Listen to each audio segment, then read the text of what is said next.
صحابہ کرام رضی اللہ عنہم کے حقوق کیا ہیں، کیونکہ صحابہ کرام کے حقوق کا خیال رکھنا یہ بھی عقیدے کا تقاضا ہے۔ پہلی بات یہ ہے کہ صحابی کسے کہتے ہیں؟ صحابی وہ شخص ہے جو اسلام کی حالت میں نبی صلی اللہ علیہ وسلم سے جا ملا، پھر اسی حالت میں فوت ہوا۔ یہ روایت الاصابہ کی ہے، والیوم 1 ہے، پیج 7 پہ۔ دوسری بات یہ کہ صحابہ سے محبت رکھنا کیوں ضروری ہے؟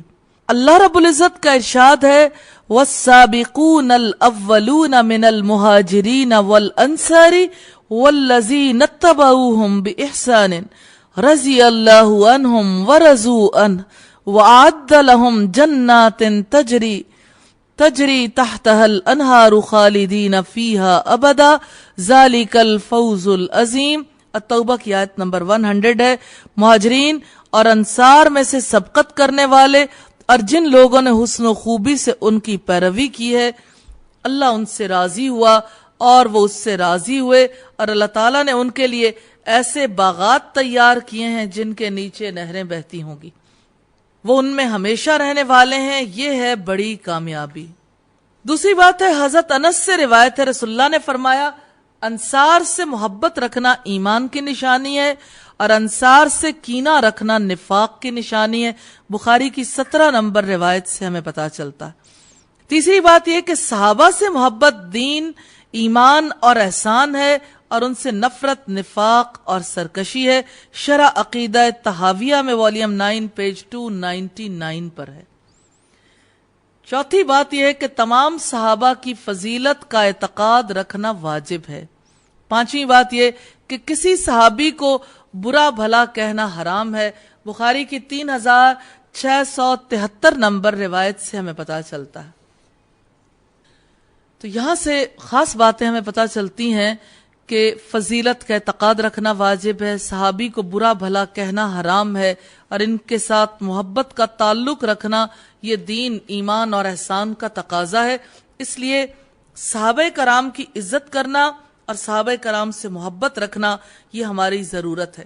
اور پھر یہ کہ خود رب تعالیٰ نے اپنی پاک کتاب میں فرمایا فَبِهُدَاهُ مُقْتَدِهْ کہ ان کی ہدایت کی پیروی کرو، اور پہلے پارے کے اختتام پر فرمایا پھر اگر تم بھی اسی طرح سے ایمان لاؤ جس طرح وہ ایمان لائے تو ہدایت پاؤ گے۔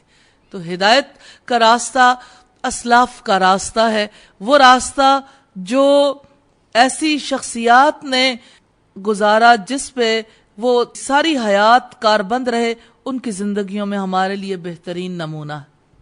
اب ہم یہ دیکھیں گے کہ رسول اللہ کے اہل بیت اور آپ کے صحابہ کے بارے میں ہم پر کیا واجب ہے۔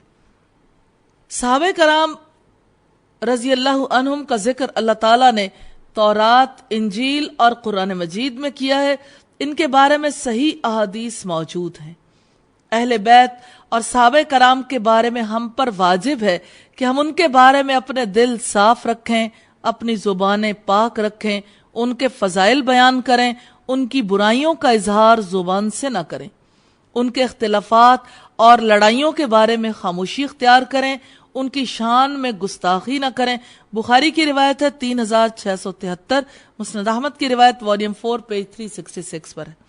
اب آپ دیکھیے کتنی اہم باتیں، دل صاف رکھنے کی بات، زبان پاک رکھنے کی بات، فضائل بیان کرنے کی بات، برائیوں کا اظہار نہ کرنے کی بات، اور کتنی اہم بات ہے۔ یہ بات عام طور پر سمجھ نہیں آتی کہ صحابہ کرام کے درمیان جو لڑائیاں یا جنگیں ہوئیں ان کے بارے میں ہم کیا رویہ اختیار کریں۔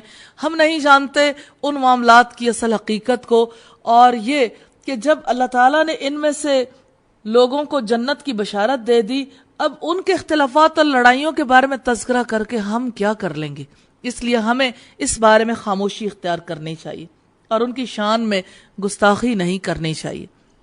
یہاں یہ بھی دیکھنے کی ضرورت ہے کہ عشرہ مبشرہ میں کون سے صحابی شامل ہیں۔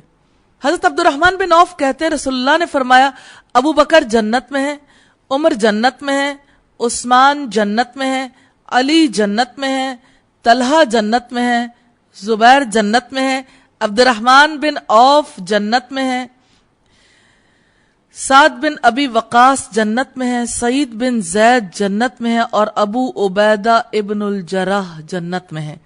ترمذی کی روایت ہے 3747 نمبر پہ، اور اس سے ہمیں یہ پتا چلتا ہے کہ جنت جانے والے افراد عشرہ مبشرہ میں کون کون لوگ شامل ہیں، کون کون